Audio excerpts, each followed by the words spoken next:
Donald Trump rejected both his party's incremental approach and its legislative strategy that has stalled action in Congress. Barcroft Media putting fellow Republicans in the hot seat. President Donald Trump called for speedy and substantial changes to the nation's gun laws, then criticized lawmakers in a White House meeting for being too fearful of the National Rifle Association to take action. In a freewheeling, televised session that stretched for an hour Wednesday, Mr. Trump rejected both his party's incremental approach and its legislative strategy that has stalled action in Congress, giving hope to Democrats. He said he favored a comprehensive approach to addressing violence like the shooting at a Florida high school earlier this month, although he offered no specific details. Instead, Mr. Trump again voiced his support for expanded background checks. He endorsed increased school security and mental health resources, and he reaffirmed his support for raising the age to 21 for purchasing some firearms. Mr. Trump also mentioned arming teachers, and said his administration, not Congress, would ban bump stock devices that enable guns to fire like automatic weapons with an executive order. "We can't wait and play games and nothing gets done," Mr. Trump said as he opened the session with 17 House and Senate lawmakers. "We want to stop the problems." Mr. Trump also raised eyebrows by suggesting that law enforcement officials should be able to confiscate people's firearms without a court order to prevent potential tragedies. "Take the guns first, go through due process second," he suggested. The president has previously backed ideas popular with Democrats, only to back away when faced with opposition from his conservative base and his GOP allies in Congress. It was not clear whether he would continue to push for swift and significant changes to gun laws, when confronted with the inevitable resistance from his party. Still, the televised discussion allowed Mr. Trump to play the role of potential dealmaker, a favorite for the president. Democratic lawmakers made a point of appealing to the president to use his political power to persuade his party to take action. "It is going to have to be you," Sen. Chris Murphy, Democrat Connecticut, told Mr. Trump.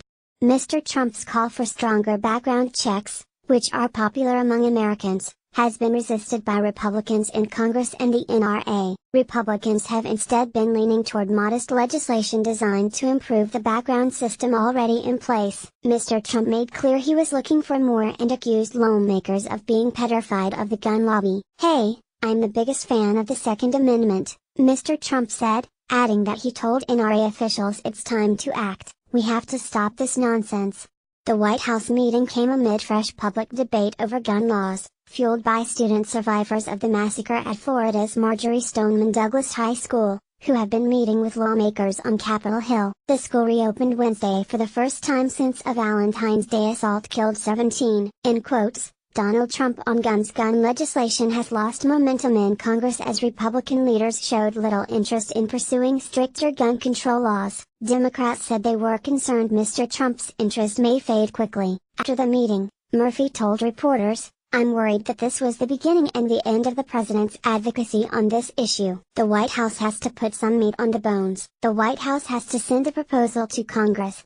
The White House is expected to reveal more on the president's plans for school safety later this week. That announcement will likely include goals for background checks and bump stocks, though whether age restrictions will be specifically addressed remains unclear, according to an administration official who sought anonymity to discuss private conversations. Mr. Trump rejected the way Republican leaders in Congress have framed the debate, saying the House-backed bill linking a background check measure with a bill to expand gun rights by allowing gun owners to carry concealed weapons across state lines was not the right approach. "The concealed carry measure is the gun lobby's top legislative priority, but you'll never get it passed," Mr. Trump told lawmakers, reminding them that Democratic senators, including some in the room, strongly oppose it. Instead, he suggested Republicans should focus on the background check bill, then load it up with other gun control and safety measures. Ever the marketer, Mr. Trump suggested that the leading bill adjusting the National Instant Criminal Background Check System,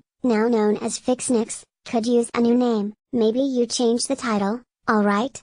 The U.S. Background Check Bill, or whatever," Mr. Trump said. Timeline: U.S. school shootings in 2018. The hour-long meeting with lawmakers was reminiscent of one in January on immigration, when he told lawmakers to come up with a good bill and he would take the heat from critics. That effort, however, ended in failure in Congress amid Mr. Trump's shifting views and priorities in the debate.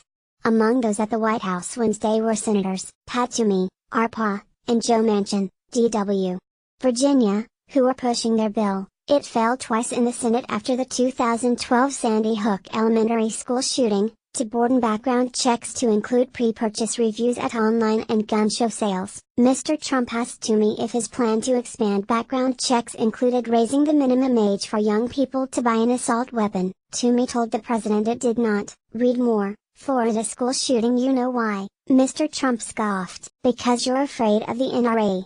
In fact, Toomey is one of the most high-profile Republicans on gun legislation, and the bill was opposed by the NRA. After earlier votes on the bill, the group downgraded its rating of the senator as he ran for re-election. The meeting came after one major retailer, Dick's Sporting Goods, announced it was halting sales of assault-style rifles and high-capacity magazines at all of its stores and banning the sale of all guns to anyone under 21. Walmart, the nation's largest retailer, followed late Wednesday, saying it would no longer sell firearms and ammunition to people younger than 21. The discussion was billed as a session focused on school and community safety, and two of those attending, Sen. Orrin Hatch, Republican Utah, and Representative John Rutherford, Republican Florida, have proposed new federal grant funding to stem school violence. The bill would offer money for law enforcement and school staff training, campus infrastructure upgrades and mental health resources.